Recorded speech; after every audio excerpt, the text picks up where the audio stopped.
The first point is that everyone had slaves, okay? People of all colors became slaves for economic reasons, because of war, because slavery, as odious as it was simply a normal way of life. Arabs were extracting millions of black African slaves centuries before Christian nations did, for about 13 centuries, compared to the 3 centuries European nations ran the Atlantic slave trade. Arabs marched African slaves across the Sahara Desert, and as such, they died more often. It was customary to castrate them, and many died from this practice. The Arabs also enslaved over 1 million white European Christians. The term slavery, in fact, comes from the word Slav.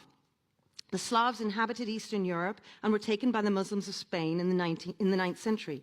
Not to mention that Africans had been enslaving each other for thousands of years. The point is that slavery, the second point is that slavery was not about race, and that's important. It was not about race. The only reason we think it's about race is because philosophers like David Hume in the 18th century ranked human beings and put Africans at the bottom, saying that they had no souls. The Enlightenment imposed the concept of race on a practice that had been going on for centuries in order to justify that practice. And why did they have to justify it? And this is the point. Because people in the West began to question slavery's moral validity. The fact is that people of all colors owned slaves, both as part of the Atlantic slave trade and outside of it. In the United States and Caribbean, black people owned thousands of black slaves, and so did the Native Americans. Nearly 20,000 of the Native American 5 civilized tribes sided with the Confederacy during the Civil War, fighting to keep slavery alive. 28% of the black population who were free in New Orleans pledged their support to the Confederacy. All of the 13 southern states of the Confederacy had substantial numbers of black slave owners. There were more than 250,000 free blacks, and nearly 4,000 of them were slave masters, who owned more than 20,000 slaves. The practice of slavery was legal, after all. We need to remember that governments did not own slaves. Slave owners did. In fact, the US government fought a war to end slavery. How much should the descendants of the 400,000 Union soldiers who lost their lives fighting to free the slaves pay to the descendants of the slaves they freed? Giving people lump sums of money does not work.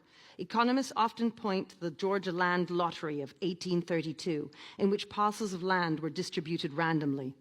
What happened to the descendants of those who were lucky enough to be given this land?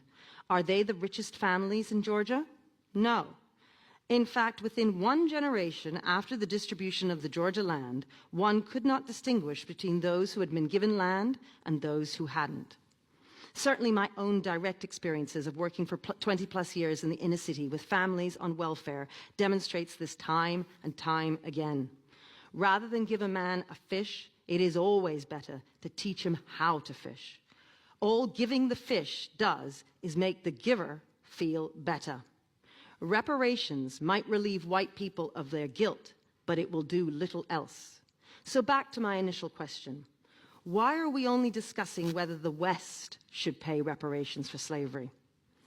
Because while slavery was common to all civilizations, only one civilization developed a moral revulsion against it, very late in its history, Western civilization.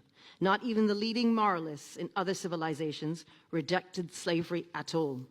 Rather than be ashamed as Westerners, we should stand proud for having led the world out of a mentality where slavery was the norm, and we should vote against this motion.